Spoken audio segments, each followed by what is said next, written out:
ادھر آئیں، ایک چیز دکھاؤں آپ کو. یہ دیکھیے، یہ تھرموسٹیٹ ہے جو کہ فریج کے ٹمپریچر کو کنٹرول کرتا ہے. اسی طریقے سے انسان کے جسم میں بھی ایک تھرموسٹیٹ ہوتا ہے ادھر دماغ میں، جو اس کے جسم کے ٹمپریچر کو سیٹ رکھتا ہے.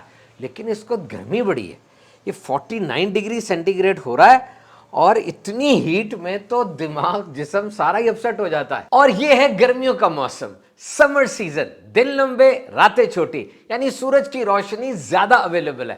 پوری دنیا کے اندر سمر سیزن میں دو چیزیں نمایاں ہوتی ہیں. ایک تو گرمیوں کے موسم میں ٹریولنگ بہت ہوتی ہے، لوگ سیر و سیاحت کرتے ہیں. اور دوسرا، پوری دنیا میں سیلاب، ہریکین، سائیکلونز، بڑے بڑے سمندری طوفان وہ گرمیوں میں ہی آتے ہیں. پاکستان میں سب سے زیادہ درجہ حرارت 28 مئی سن 2017 کو تربت بلوچستان میں ریکارڈ کیا گیا، اور یہ ہے 54 ڈگری سینٹی گریڈ. یاد رہے، انسان کا باڈی ٹیمپریچر وہ 98.6 ڈگری فارن ہائٹ ہوتا ہے، اور جب اس سے بڑھ جاتا ہے تو زائد گرمی پسینے کی صورت میں جسم سے باہر آ جاتی ہے. اور یہ پسینہ بہت بڑی نعمت ہے.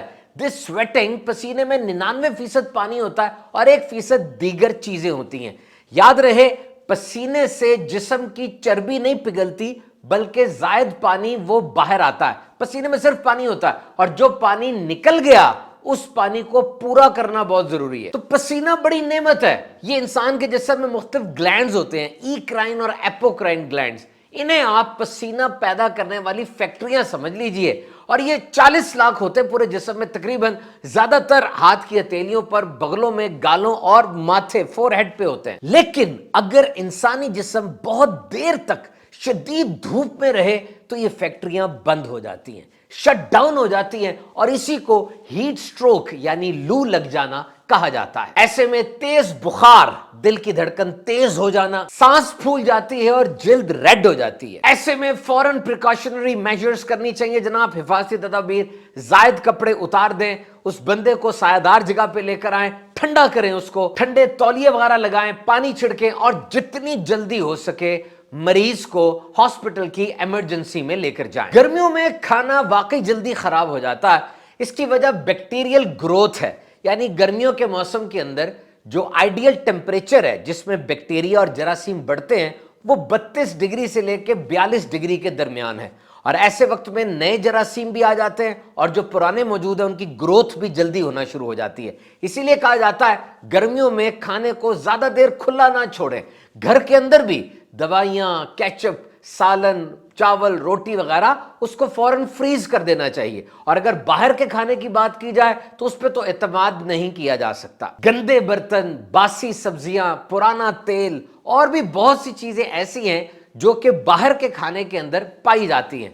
عام طور پہ جب کھانے کو پکایا جاتا ہے تو اس کا تو ٹمپریچر ٹھیک ہوتا ہے، جراثیم اس میں کافی مر جاتے ہیں. لیکن اس پکے ہوئے کھانے کو ہوٹل میں جس پلیٹ میں ڈالا جا رہا ہے وہ پلیٹ عام طور پہ گندی ہوتی ہے، اور پھر اس پلیٹ میں ڈال کے جب ہم جسم میں لے کر جاتے ہیں وہ جراثیم سارے اندر چلے جاتے ہیں، جو کہ بہت سے نقصانات کا سبب بنتے ہیں. یاد رہے، گرمیوں میں ہسپتالوں کے 50 سے 60% بیڈ ان مریضوں سے بھرے ہوتے ہیں جو گندا کھانا یا گندا پانی سے ہونے والی بیماریوں کا شکار ہوئے، جس میں گیسٹرنٹائٹس ہے، ہیپاٹائٹس اے، ہیپاٹائٹس ای، فوڈ پوائزننگ، ڈائریا وغیرہ شامل ہیں. اس موسم میں پھلوں اور سبزیوں کا استعمال کثرت سے کیجیے. ویسے بھی آپ دیکھتے ہیں گرمیوں میں بہت سے نئے اور زبردست ذائقہ دار غذائیت سے بھرے پھل بھی آ جاتے ہیں. غسل زیادہ کریں، اپنے آپ کو کول رکھیں، گھر سے نکلتے ہوئے گیلا تولیہ استعمال کریں. تو جناب، بالخصوص موسم گرما میں اپنی صحت کا خاص خیال رکھیں.